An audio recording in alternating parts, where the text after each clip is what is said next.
I don't have my glasses on just because when I wear them, the reflection is a bit much. Unless I sit like this, but I usually like do this. So, hi guys, my name is Neetu. I am a second year English language and literature student at Oxford University and I'm from East London. Welcome back to my YouTube channel, and if you're new, hi! So, I asked you guys to ask me questions on my Instagram account, which is at @NeetuSingBands. People responded, which was good because I was scared that no one would even respond. People had a lot of questions about quite a few things. Okay, so the first question I got asked was, who's the cutest couple in Oxford? My answer is, me and my textbook.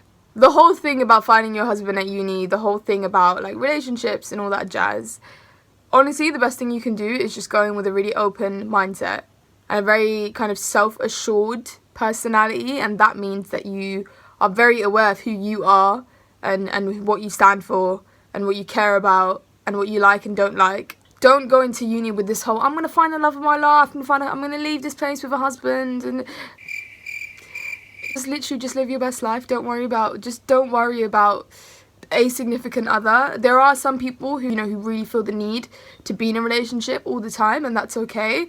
But like, at the same time, like, just live your best life. You don't need to try and find a husband because that's a really big task. And I think especially, I don't know, brown girls, we grow up around this image of like having the perfect wedding, finding the perfect husband and all that stuff. Anyway, yeah, that's that. Okay, so someone said, hi, how can you not lose your perseverance? I think in order to not lose your perseverance, you have to lose it. So there have to be points where you do have those lows, and there have to be points where you feel like crap in order for you to be able to get back up again. And I think that's something that I've talked about quite a lot on my channel. Like, it was really rough by the end of last term, and it's the only reason why I'm feeling stronger and better and more capable to go into next term, go into second year. To persevere is tiring and exhausting, but I've kind of realised that it's okay to not give your best kind of work in every single time. It's okay for last week's essay to be better than this week's essay, and then to say to yourself, look, I'm going to really get my together and give in a better essay next week. Being able to say, okay, I'm giving myself like 30 minutes to do this, and it's about being really strict with that. How else do I keep persevering? I don't know what my end goal is. I just think to myself, I just want to do the best that I can, and I just want to make myself proud. And it's just always that at the back of my head. Am I doing the best that I can? Like, I always think that at the end of every kind of academic stage of my life, like, did I do the best that I physically could? Am I making myself proud? Am I feeling empowered by what I do? Will I look back at this and think, sis, that was wicked? But yeah, I try and just kind of picture my future self looking back at my past self and saying, well done. That's how I kind of persevere. But again, I think the thing about kind of, you need to reach a low to go to a high, that's important. Let's move on to more. Is it easy to get into Oxford? And did you ever feel like I'm nothing compared to the other kids? Is it easy to get into Oxford? That's a really, really like big and loaded question. It's easier if you're from a certain background. It's easier if you really, really care about your subject. It's easier if you work really, really hard in school. It's easier if you try really hard.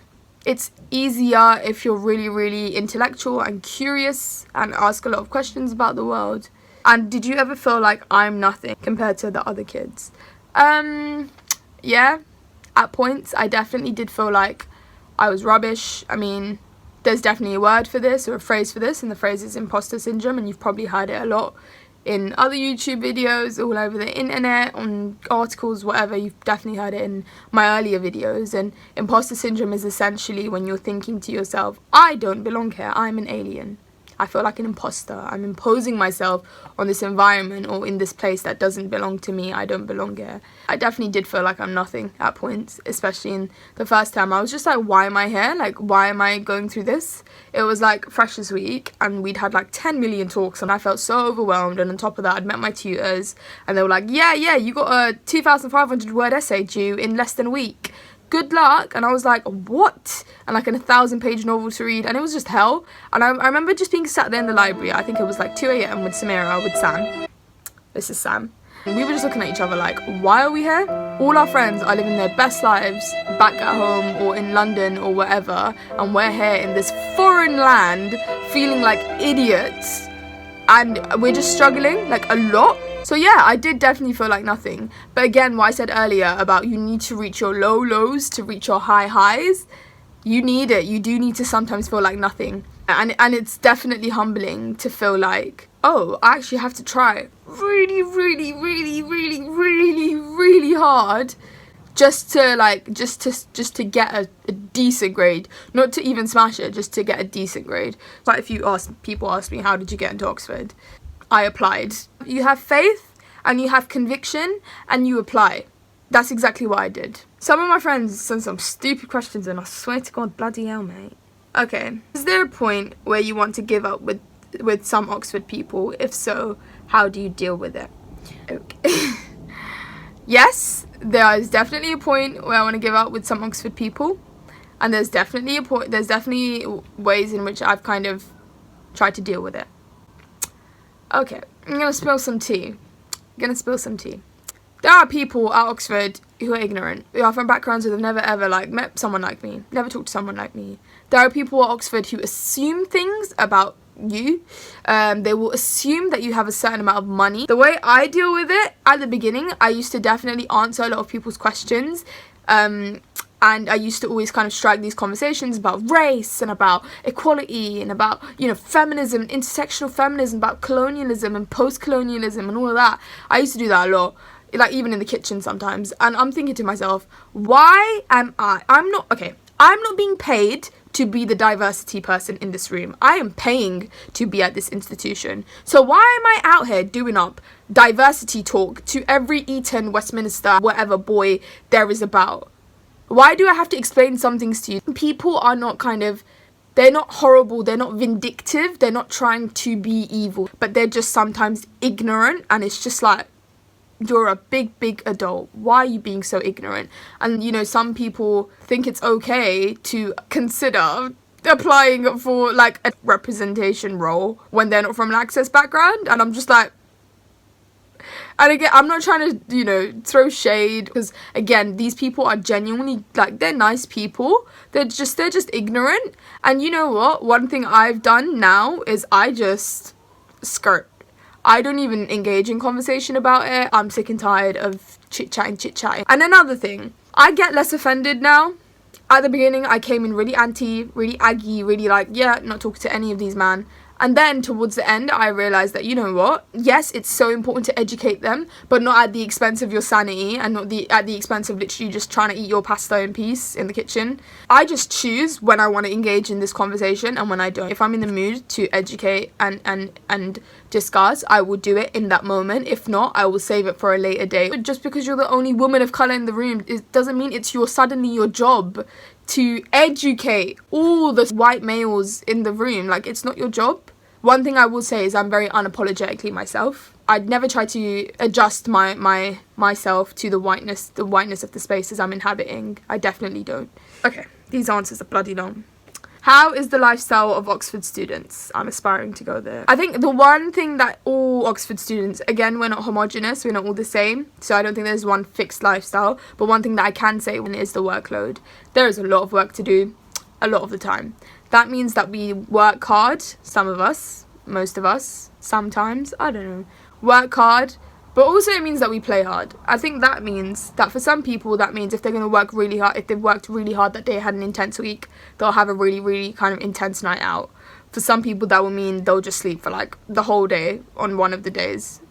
For some people, that'll mean they'll literally go home for the weekend and try and relax and get light work done because they've had a rough week. We do have traditions and customs and stuff that do exist, and that's something that's always kind of been, I guess, consistent about Oxford students, is that a lot of us are a part of these traditions and things, like trashing, like formal dinners, words like JCR and MCR and collections and Hillary and Michaelmas and Trinity and all these words and this culture that exists that maybe puts people off. But maybe one thing I'd say about lifestyle is I'd like to believe that we're all very curious, we're intellectually rigorous, We have a lot of questions about the world. So when it comes to our subject, most of us genuinely like care about our subjects, and most of us always want to go beyond, and we're always doing things. Like, one thing you'll see about Oxford students is they're always involved in things,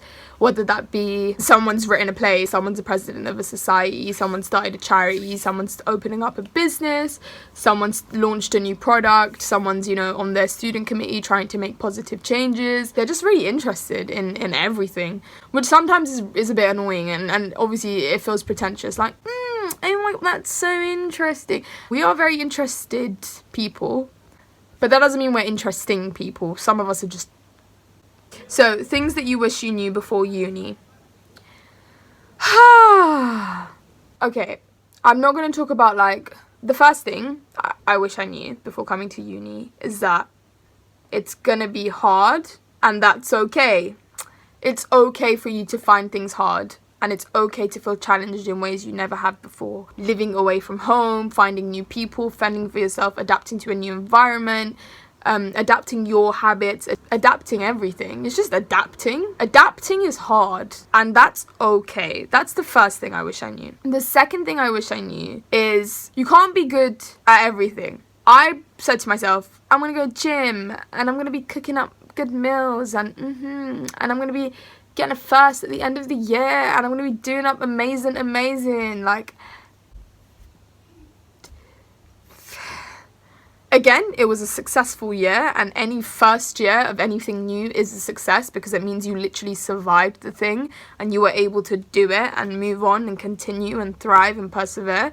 So it was a success, but it was really stupid of me to think that success is limited to like doing up gym, healthy food, looking good, and doing well in my degree, all four at once, because it's never fixed. It's a lot more things than that. Doing well can't be quantified by small categories like that, and I don't think it's fair to compartmentalize in that sense. What I do think is it's important to say that, oh, like today, you know, today I woke up and I read 20 pages of X book, and I went to this lecture, and I cooked myself a nice meal, and I met X friend who makes me feel really good about myself, and I make them feel really good about themselves. And that's it. Kind of taking it day by day, taking it step by step. Third thing I'd say is, oh my god, like get a planner or like an organizer. It's so important. Like, it keeps you on top of your like life.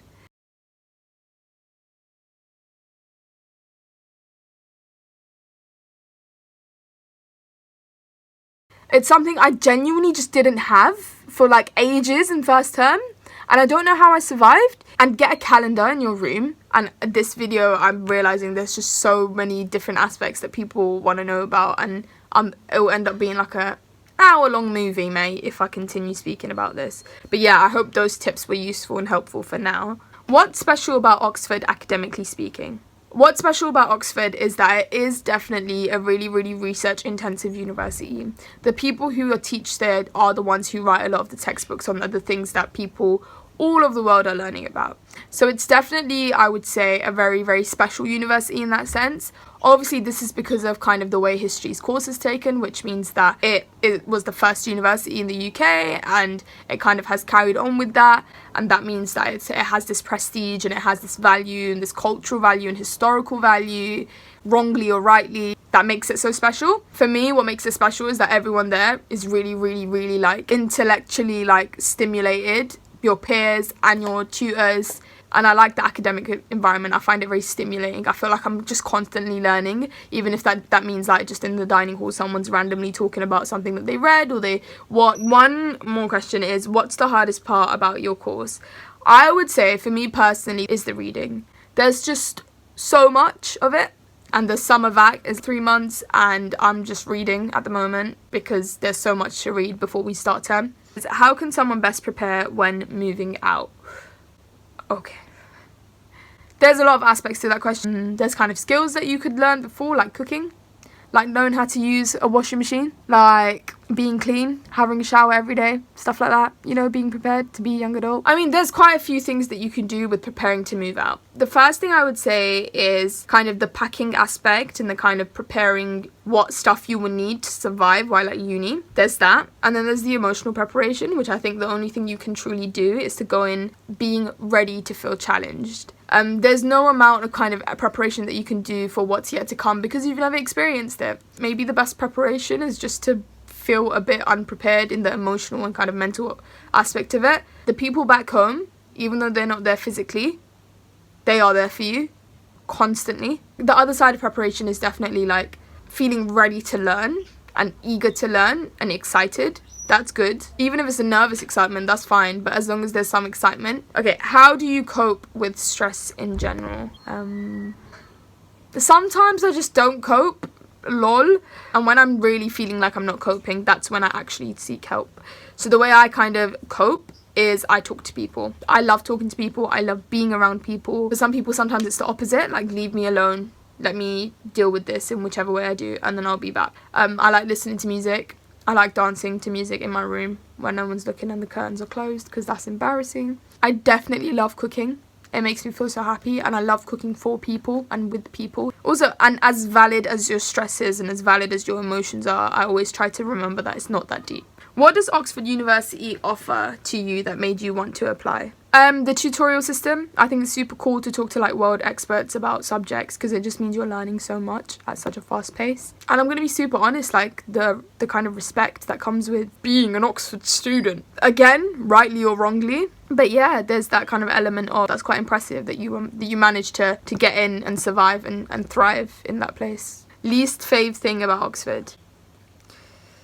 One thing specifically about Oxford as a university is, I guess, the whole colonialism aspect of it. It's just really problematic, like some of the kind of investments that the university has or individual colleges have in certain companies, in certain fossil fuel companies, you know, some of the links there are to kind of messy figures related to like nuclear weapons and all that. Like, I think it's all that aspect's quite a bit, it's very messy. I would say a lot of other things, but I don't think those things are necessarily Oxford because they exist at like loads of other universities as well. Like Oxford's history of colonialism is, for me, quite problematic. What was your favourite part of the first year course? We had a paper called the Victorian paper and I loved it. I loved it. Why? Because I was learning so many new things about a period that I felt really intimidated by, but then by the end I loved it. Whereas with modern, it was like I loved it when I started and I loved it when I ended. How do you manage your workload? That's a bit of a sticky one still, because sometimes I don't. I plan your days, create like checklists on little post-it notes or inside a notebook or inside a planner, like what I suggested before. That way you can get through tasks one by one and give yourself deadlines throughout the day, and also give yourself breaks. And don't always plan the breaks. Like, it's okay to take spontaneous breaks. Like, you are a human. You don't need to like live like plan by the second. What do you think of your college? I think my college is really pretty. I think the food is I think some of the people are really, really lovely and may seem really intimidating when they're in their big groups or in their friendship circles. But then when you get to know them one by one, they're actually nice people. Favourite Pembroke tradition? You know what I love about Pembroke? In Michaelmas, in first term, we had that Christmas carols thing where we went around colleges singing Christmas carols. And they also I think that was hilarious because obviously people like were terrible singers and a lot of people were really, really drunk. But I just found it really pretty. I just find Christmas as a kind of festival really, really beautiful and like really wholesome. So like seeing that was quite cute. It gave like community spirit vibes. How do you recommend prospective English students to prepare for studying at Oxford? Read everything they tell you to read and beyond. But obviously read the stuff that you love first. There's so many questions and I wanted to answer them really, really fully, and I will do another Q&A because I feel like there's just so much to ask and so much to talk about. And I might do a video on like things I wish I knew before uni started because that's a big one. Alright, thank you so much guys. I hope you're having an okay holiday now. If you've finished your holiday, peak, but you know what? Academics are starting and you're going to pattern. You're going to do well and you're going to try your best, and this is going to be your year. It's going to be your academic year.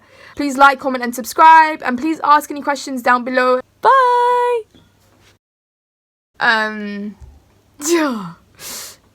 Okay. Yeah.